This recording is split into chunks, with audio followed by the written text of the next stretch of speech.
Guess I'm flying international. We can meet, but no more lies at the Oriental. Now I'm so professional.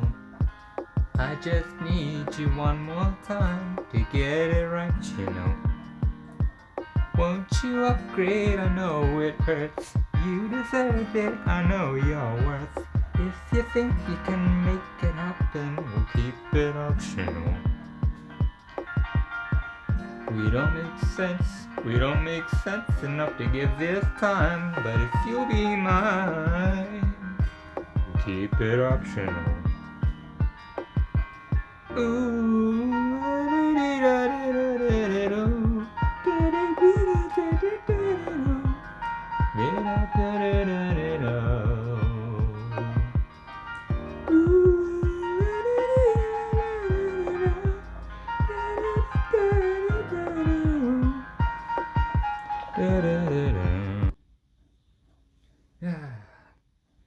well, kind of butchered the falsetto at the end there. So much for professional. But yeah. To address the title of this video more literally, here I am. Oh fuck, that downwards angle is very unflattering on my legs. Yeah. But literally, this is what I look like.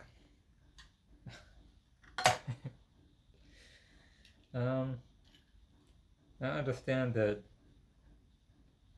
there's a lot of mystery around the whole concept of this video as well. Like, what am I getting at? Don't worry. I'm definitely not gonna be selling you the idea of Bugattis, for one. There's definitely a few things to get into, but that guy, Andrew Tate, when it does come to like attaining his Bugattis and all that, I believe there was a reason why he was always bragging about getting his money from taking advantage of moronic men, weak men. And that's because, sadly, there was an actual, like, more sinister reason why he had all that money. That's what happens when you get CP money. CP money from being a PDF file and mingling with the likes of other such folk.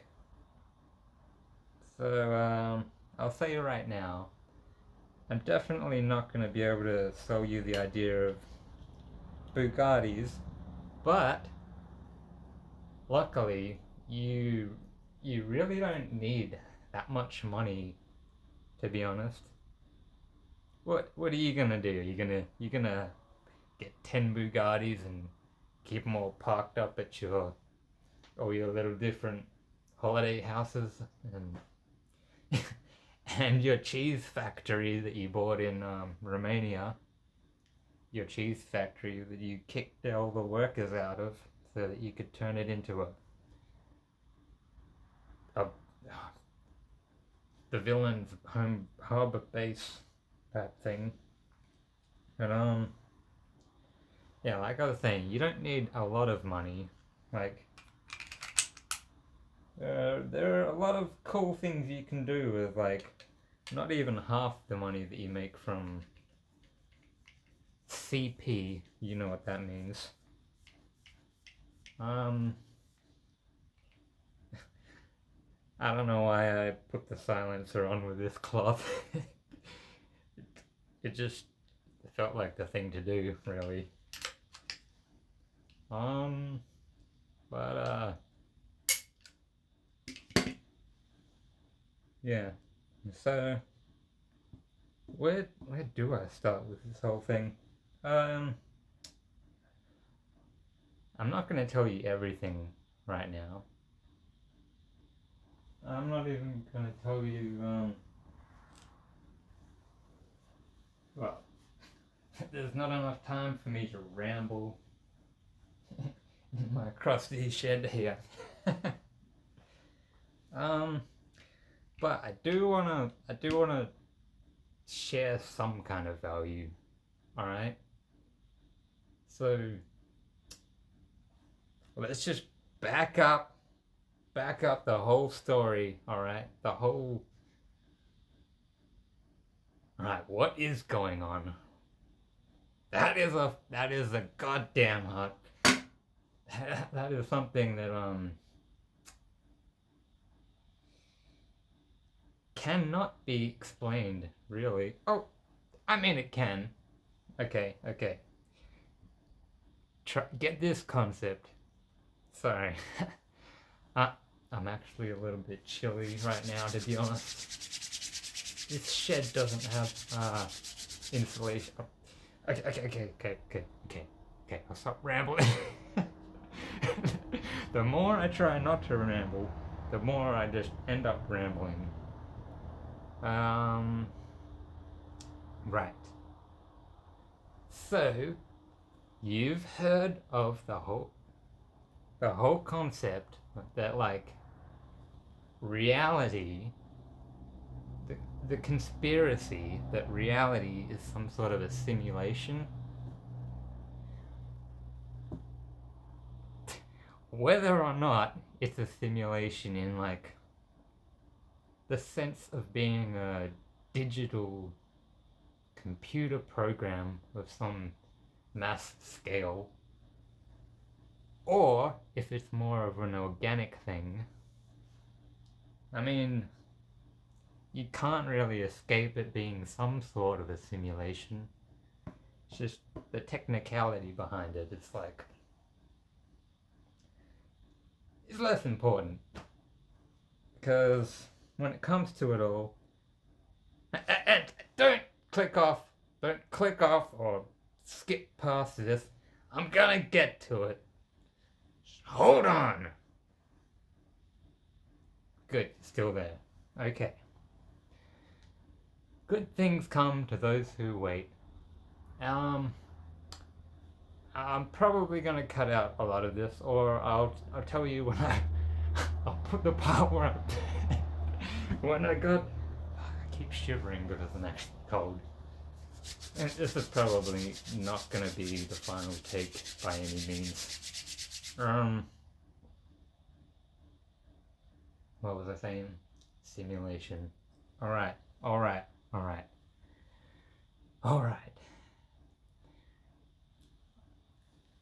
Information is the currency of reality, alright? Okay. Now, you can say all the most profound things, the most absolute profound things in the most simplest little sentences, and that will not be enough to understand for everybody. If we broke down reality into the very most simple concept, I'll say it right now. Everything is, insert.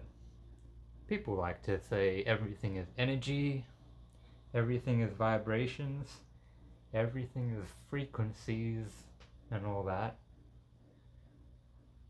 Some people like to be more solid about it and say everything is atoms.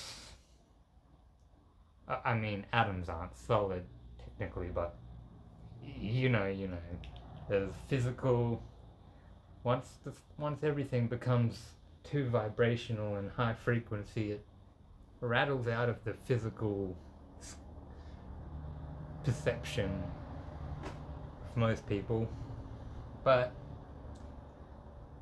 the best way to describe it most simply is to say everything is a force called love. That wasn't very satisfying, was it? And a lot of you probably already knew that. But, people say if you really understand something, you can explain it in the most simple way possible. And it's not very satisfying, is it? So, this is why we're going to chip away. We're going to chip away at it in this channel.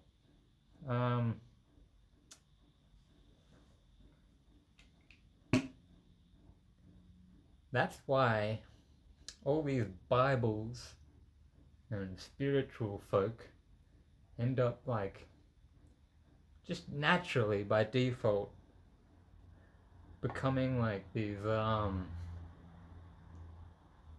shoot, I hate it when I forget words. Don't worry, I'll edit this part out.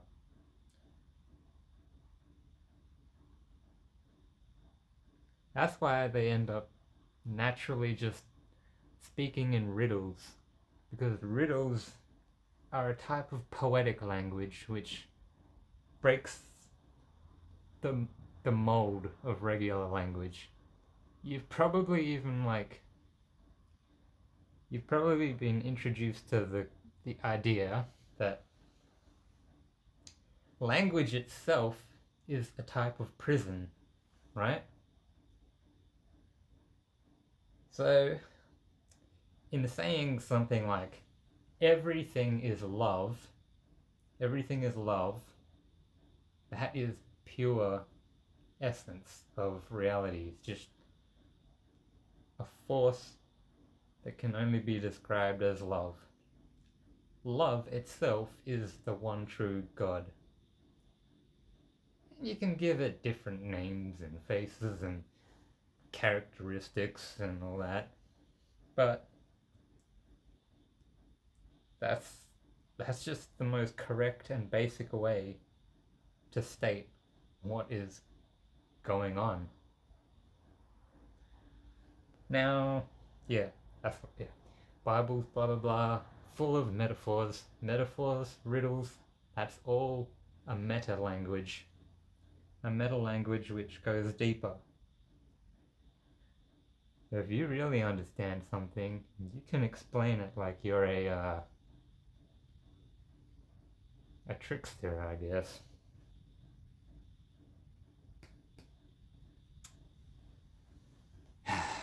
God's most profound secrets are hidden in plain sight. Pure consciousness is pure vision. Plain sight. Okay? Now, you must understand the nature of strange loops in this reality. A strange loop is sort of a paradoxical concept. The channel actualize.org goes into it a lot better. I'm not going to do that because, I'm just going to ramble and stumble over my words, and I'm going to have to do some more recording when it's not nighttime. It's my bedtime. But I just my brain just gets into creative mode when I'm meant to be asleep. It really bugs me.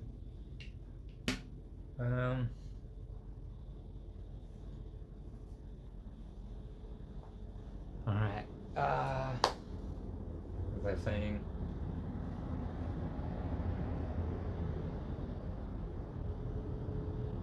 Yes, I'm in a shed, and that was a truck driving past.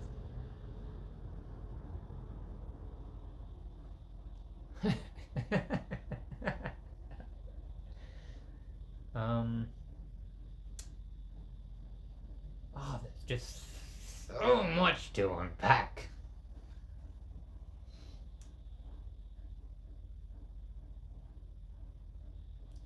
It's crazy. You know, there's nothing more pleasurable than walking around and listening to music. That is just the best. I get sad that my legs get tired and I have to go to sleep because I just want to walk around and listen to music forever. And, you know, everything being a type of vibration means that all of this is essentially the language of God. We talk, these little acoustic pressure waves come out of our mouth, and that's when we hear words. Our brain reconstructs these pressure, sound, vibrations, interprets it with the meanings that we give them. Damn, there was a cooler way to say that, but yeah, we interpret all these assigned meanings, and that's our language. But say there was a type of entity that existed on some sort of a higher vibrational field, like the flatland concept, but like extra dimensional. We ourselves are the language.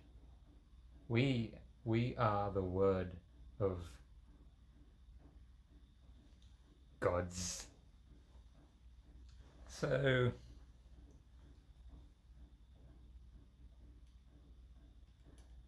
yeah, there's a lot of different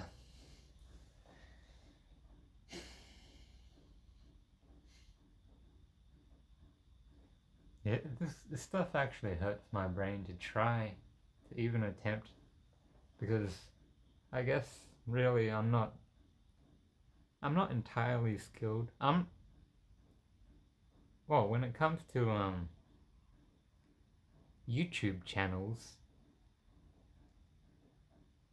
nobody has to show their face, nobody even has to show their real voice. It's a lot easier to convey all these things when there's like infinite time. But the delivery is just so much nicer when someone's talking. Well, I like it, because, like, might as well say that this is the type of video where you don't need to be watching. You could just plug it in and just listen. Or yeah, I'll try to edit it to make it like a lot more listenable as far as things go, because god damn it, I keep rambling. I have this thing where I feel the need to over-explain stuff because I don't trust that people see the way that I see. And then there are other times when I assume everybody knows. I assume that everybody is very much on the same page as me. Alright? So okay. Everybody knows that we don't see all of the electromagnetic spectrum. But not only that, at any one time, all the senses that we have and all of our imagination power, we only exist in a very thin slice of infinity as it is. Alright. Now this is an important one. it's been talked about heaps before, but I'm just gonna do it again anyway because I like it. And it's one of my favorite. Okay. Everybody's heard about the significance and importance of the now. The now. The now being eternal. The true eternal. Alright? The more somebody can actually live and see the now, the more you actually live in infinity. Right? There is one moment when the past and the future both change at the same time. The only time there is. Everything changes. The past and future both change from the time which is now. Okay? And you've heard of parallel life, parallel universes, right? Okay. So if we break it all down, our bodies are just this head to toe. This is a 3D body. Now, in certain fourth dimensional ways of seeing, we would look like a snake that goes all around the globe. And we have all these arms, tentacle. We look like a centipede. That's in one type of fourth dimensional depiction of what's going on. But a lot of people literally get trapped into this idea, right? Okay. The most common way to perceive what is going on is you see me as I am. You look straight to the past for the way that I got here as I am. That's the linear way of looking at life, right? Now this is one of the strange loops that I think is important right now. So basically, somebody who looks to the past to see how something is now,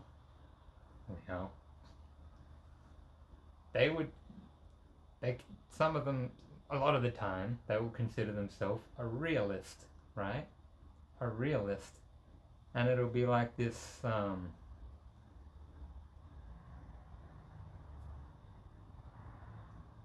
it'll be seen as like a very, noble's not quite the right word. Noble, moral.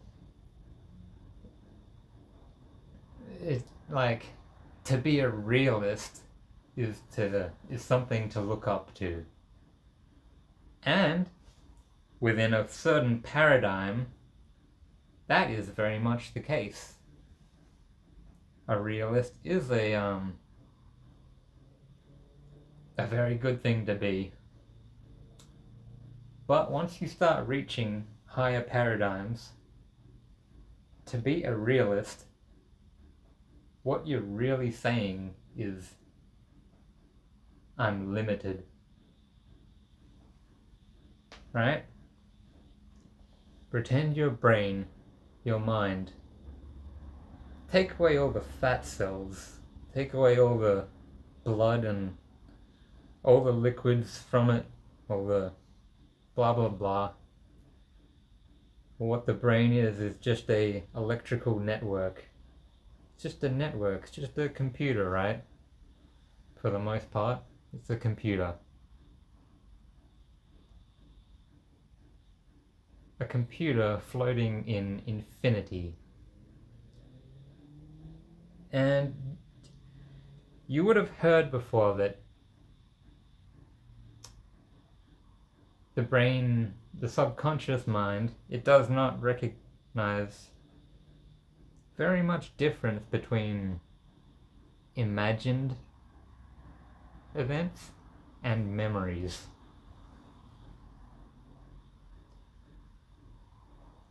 Essentially, all these parallel versions of you, they're hypothetical. They all exist in imagination space. If you can manage to live in the now, you can change the past and the future at the same time. For realsies. Right? Somebody who's had a traumatic life will have a very tough time shaking the victim mentality, right? Now, there isn't like a great deal of importance for labels. All that labels are is just a way for your mind to latch onto like and make concepts to latch onto, right? You know the city that you live in. I was talking about how language is a type of prison. It's a prison, and it's also something that's got warranted a very warranted sense for Stockholm syndrome, right? The network that runs us, I don't even know if I have free will. I don't even know if I'm a real boy. Who's to say?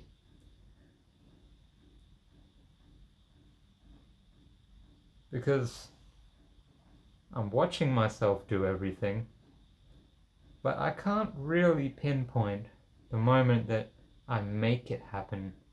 By the time it's happening, it's something that I'm feeling. And so the electrical grid that your soul travels along, is it the network in here that it's traveling along?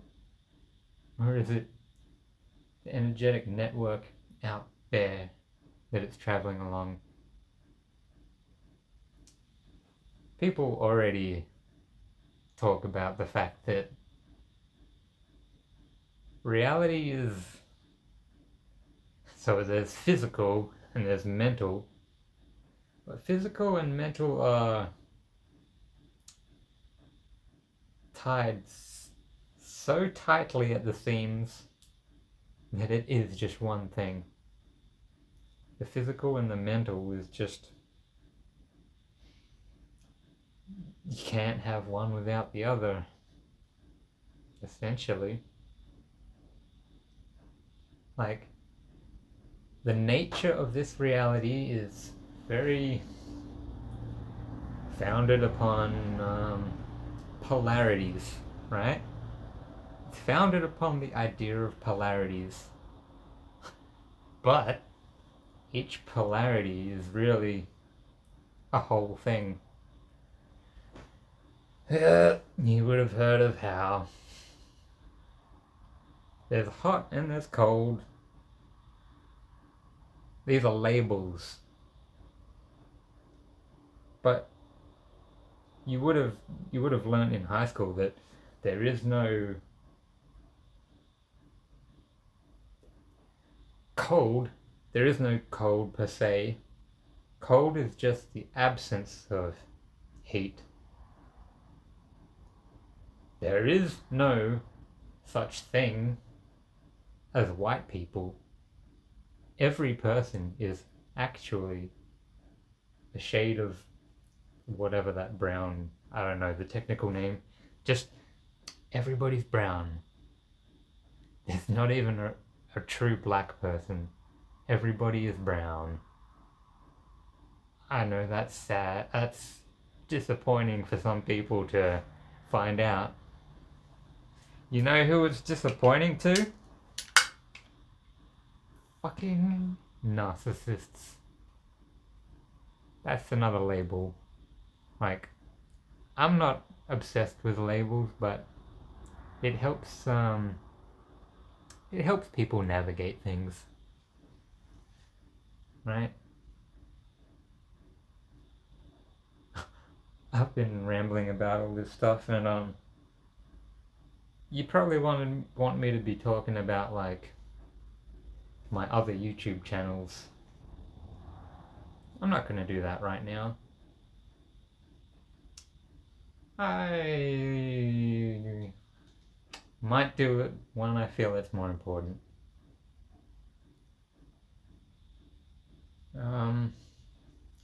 But yeah, there's no such thing as white people. Sorry. I mean, there's albinos. Albinos are true white people. Somewhat. It's not really an actual phenotype. It's a mutation, so that doesn't really count. But yeah. You know.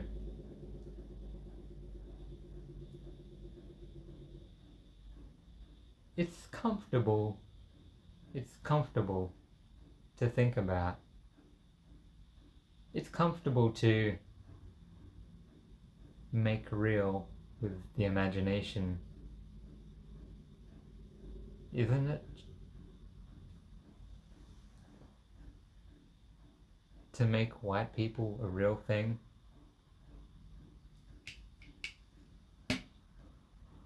You know, some people from the CIA, they get like, their egos get a bit, oh yeah, I'm the man. Yeah, I'm like, we're come on CIA buddies, we're the top of the top. We're the top hotshots. We're like in on all these cool secrets, and we make shit happen behind the scenes. And that's how some CIA agents think. And then there are the other ones that are like, they're bolstering our egos. Really, what we are is just the next chumps up the ladder. Everybody's a chump. Well, not everybody. Some people live their truth. And it's not an easy thing to do. I mean,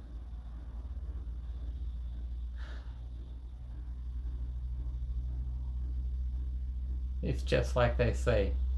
When you think you're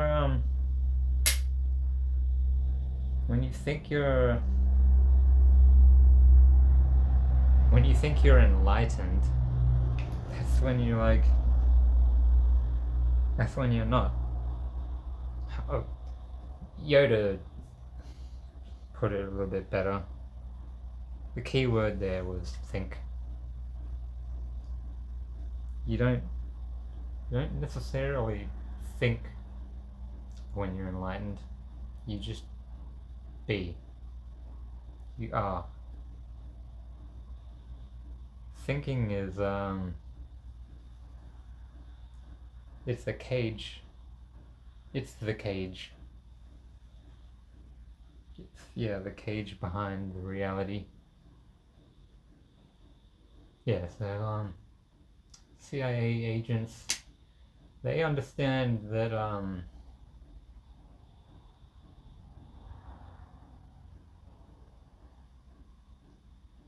it's like the stock market, right?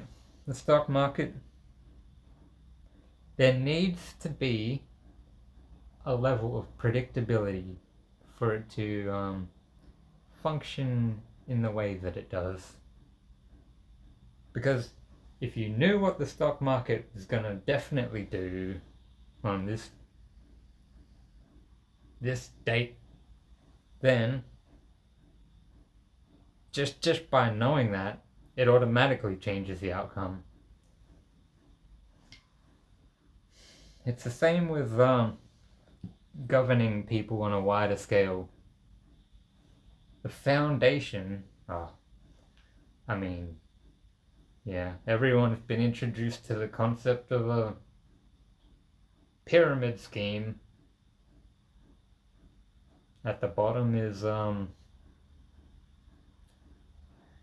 the zombies, the slaves, whatever. But society does need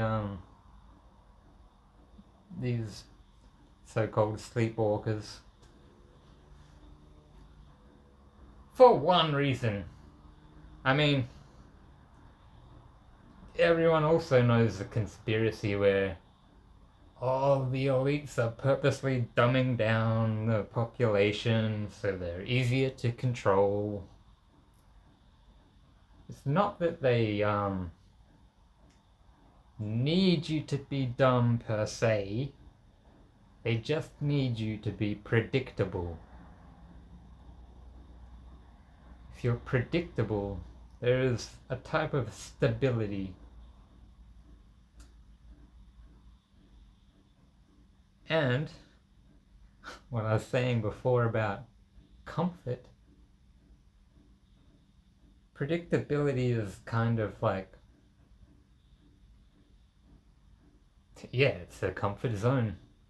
It's our little, predictability is our little cozy nest we like to nestle into and then pop out with our little thinkers.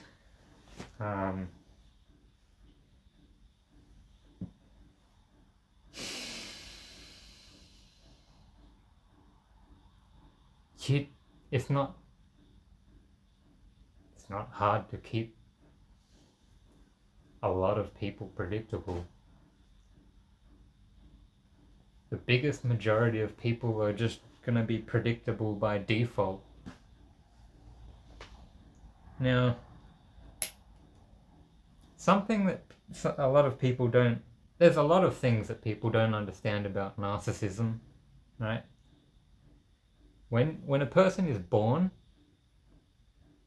as obviously they're a baby is automatically a narcissist. Narcissism, a baby is purely narcissistic, and that's how babies are meant to be. In nature, there is no such thing as a baby by itself. There's always the baby and the adult. The baby and some kind of other higher guardian. Because the baby, it only needs to care about itself, and then the adult kind of gravitates around to try and essentially make more stability. But so narcissism is like a natural type of cocoon for the psyche. And when a human starts to develop and mature, that narcissism type of shell ideally is meant to flake off. And by the ages of 20 to 30 is meant to be the peak of narcissism. And then beyond that,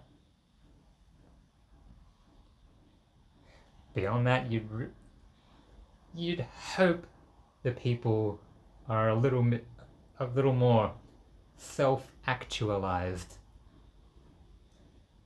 That is the most ideal scenario. Self-actualized human beings. That is the paradigm which is actually a lot more beneficial for everybody. If everybody can be self-actualized, everybody wins. But that is a tricky thing. So we make do with what we have.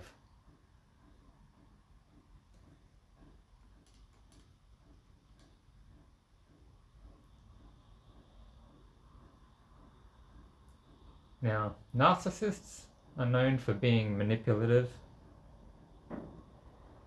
and ironically, narcissists are the most manipulatable people there are. Alright, on YouTube there are so many good channels that go way more into detail about this. I'm just gonna drop each point of about the narcissism which comes to mind as I kind of, what's the word, divulge? No, that's not the right word. As I get into it more, whatever, blah blah blah. Okay, so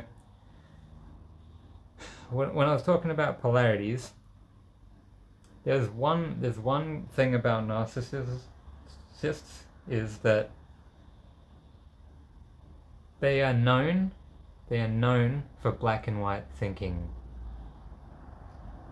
In a narcissist's mind, okay, and there's degrees of narcissism. Like everybody has a little bit of it in some way or the other. But like in extreme cases, narcissists see everything as good or all bad. Now, all good or all bad? Remember what I was saying about like the polarities are one thing? Realistically, when we really get into it,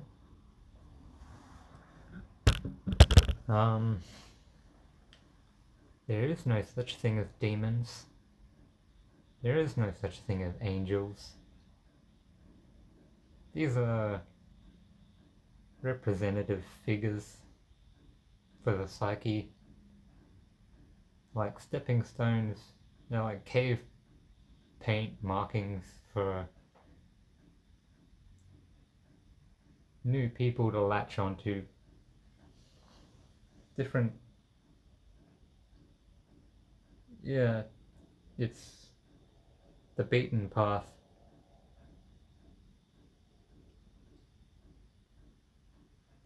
But there is no such thing as all good or all bad. Everything is a blend, right? That is something which self-actualized people internalize, and it becomes a part of their scope. Remember how I said,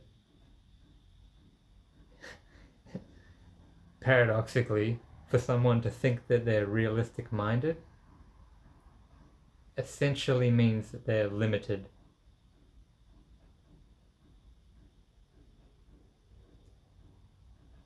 Because if you think of everything as all good or all bad, you're just prone to cognitive dissonance. You know what cognitive dissonance means. Oh yeah, I can like chuck up little description pictures of it. Forgot about that. Yeah. Cognitive dissonance. Another thing about narcissists is it's probably one of the saddest things Oh yeah. So when a narcissist is like peaking during the ages of 20 to 30, there's meant to be a type of, there are psychic mental growing pains associated with this, where it hurts to come to terms with reality. Now, given that it hurts, is why a lot of people will avoid it. And if you avoid it too much and you just keep getting older, those pathways are just getting hammered in. Those pathways, that perception, that scope, the outlook from the cage is just getting more covered up. And it's just becoming a lot more tricky by then for you to become self-actualizable. Not that it's impossible. It's definitely not impossible. But it will be a lot harder.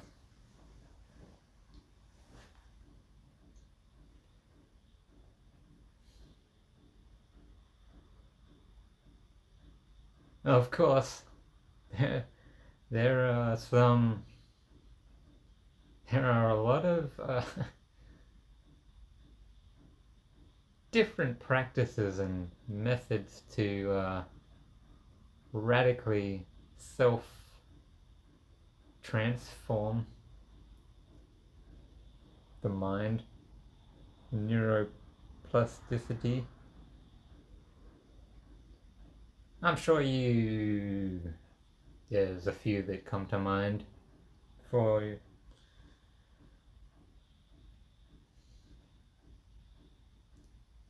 Some types of substances.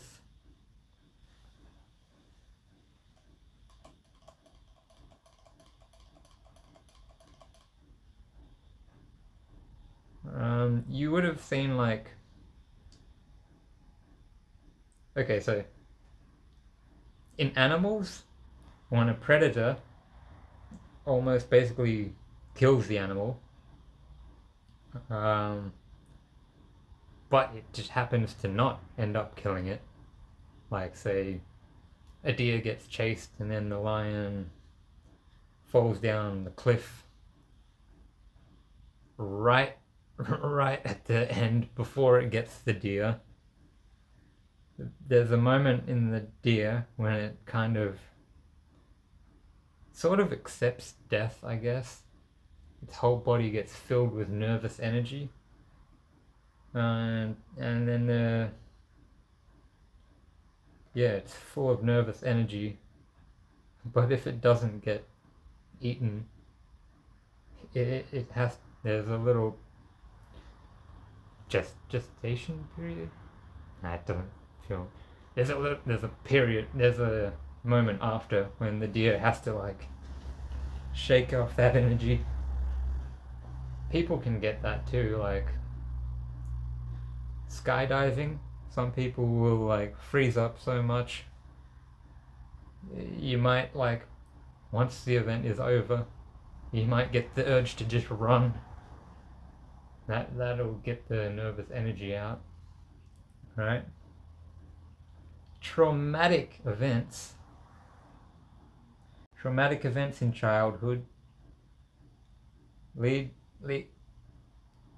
to a kind of psychic form of nervous energy. This psychic energy gets trapped, and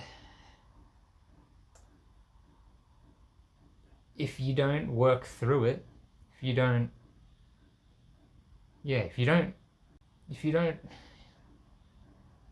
embrace it, it's a part of reality. And fear really is an illusion.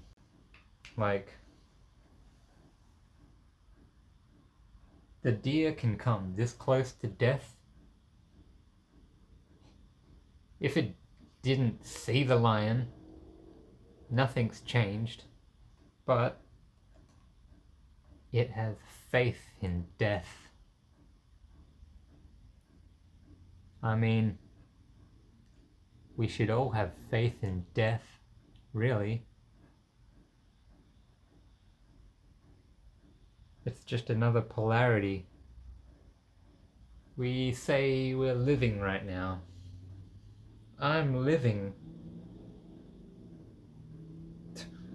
It's just a label.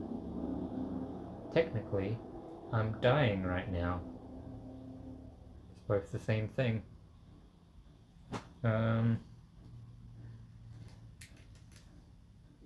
It's hard going on tangents and then forgetting why I went on this tangent, because I was trying to like elaborate and expand on this other thing here. Yeah. So we're all dying. Life and death is the same thing. Let's just pretend I have a soul.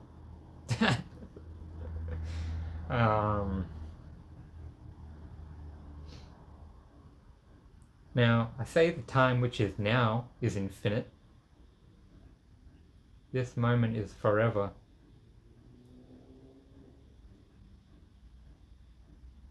There are so many ways to conceptualize that statement as well. But this moment is forever. That is to say, the past and the future are forever, essentially. I keep saying essentially, and it keeps sounding less cool each time. But the past and the future are forever.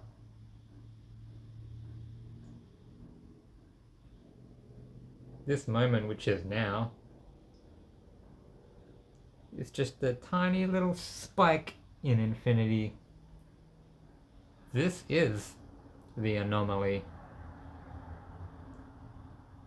Pure death is my regular state of being. Right now you could say I'm a miracle. But at the same time, there are infinite parallel versions of me. So as miraculous as I may seem, I'm still just... I'm forever here. Oh, I'm forever somewhere.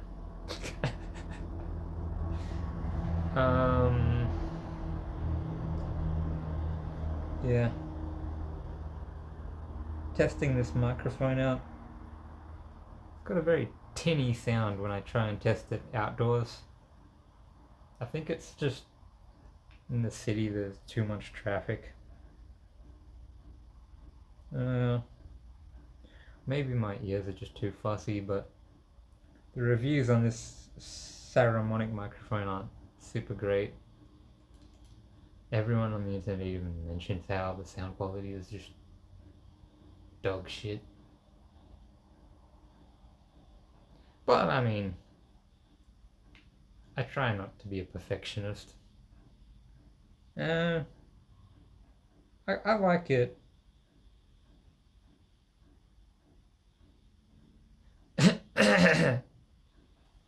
Oh, fuck. What was I talking about? Oh yeah, everything is love. Everything is love. So, if you're somebody that is not self-actualized, you can't see that everything is love. Obviously, you'll be looking with your mind's eye, as that is how humans are capable of perceiving most things. The vast majority of things. All these other senses are just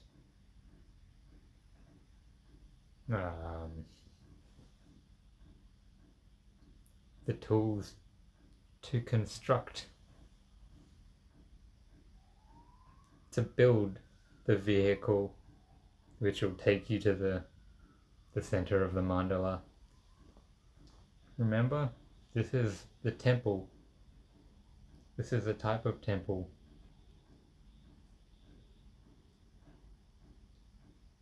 It's a power system to project, blast off, ta-da, hyperspace, infinity.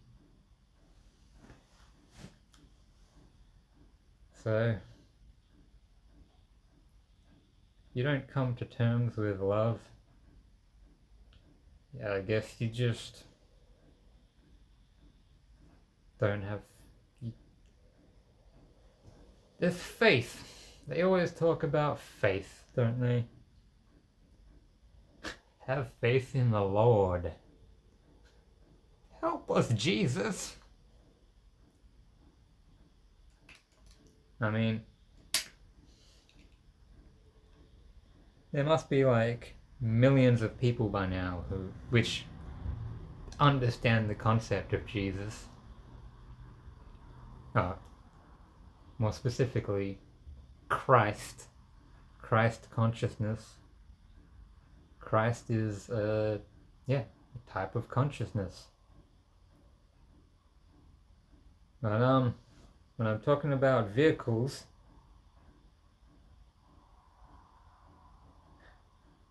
it's like those big giant computers. They can do computing, and within the paradigm that they exist within, those giant ass computers are useful. Those big ass calculators. But once you step into the next paradigm, that shit is a burden. That shit is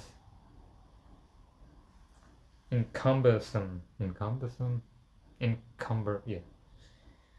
It's too much. Smartphones, that's where it's at now.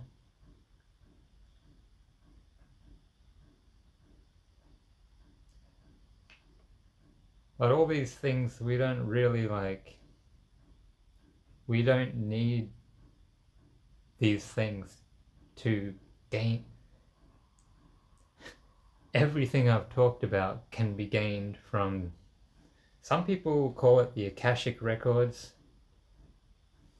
It's just pretend there's an internet which exists in hyperspace, that everybody generally has the capacity to tap into. The Akashic Records is just the infinite, which is always there. Infinity is always there.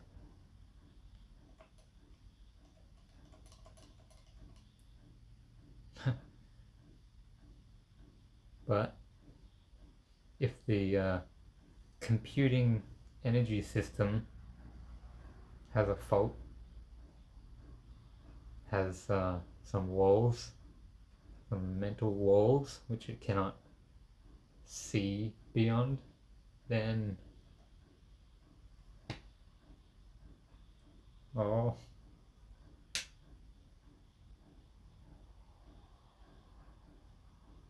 you can't tap into God. Ah, fuck, why did I say God? You can't tap into the source.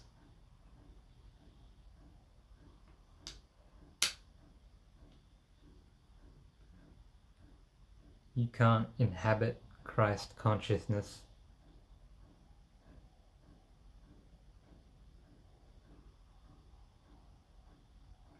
I say you can't, but you still can. You never can not. I mean, maybe this body here might not be able to, but there are other bodies.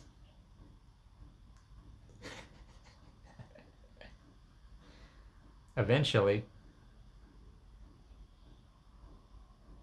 even if the whole universe has to completely collapse and then spring open again, there'll be another body eventually.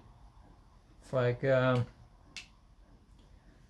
when you start shooting a gun, the more shots you make, the more chance it'll hit something. If you have infinite shots, you're gonna hit something anyway, eventually. Something. Yeah.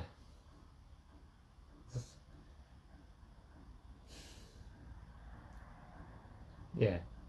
So it's possible to enter those extra dimensional spaces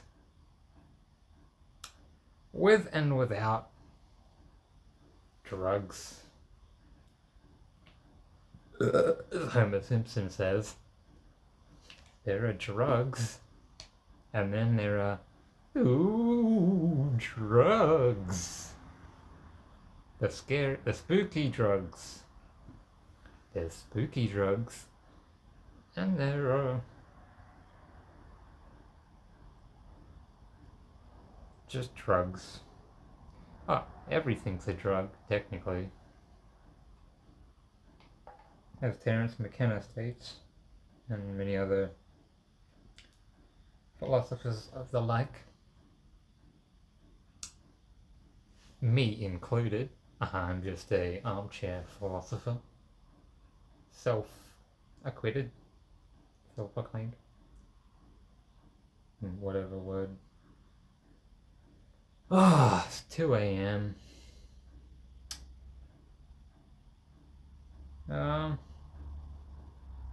2 a.m. It's been an hour of this. I was actually going to go a different way with it. I just ended up rambling. Well, it's been me.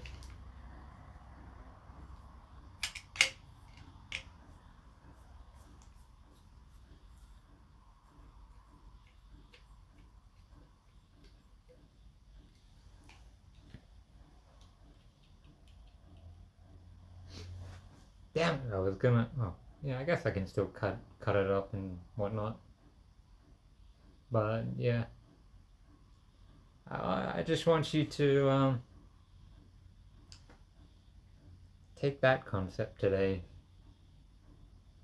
God's secrets hide in plain sight.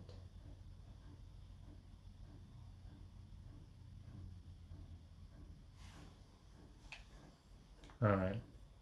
If you made it this far, thanks for listening and or watching.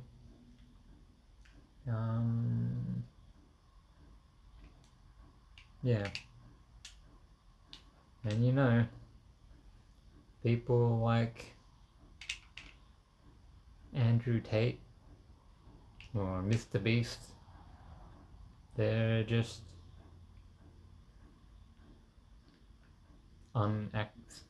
they're not self-actualized people. One of the other sad things about those types of people is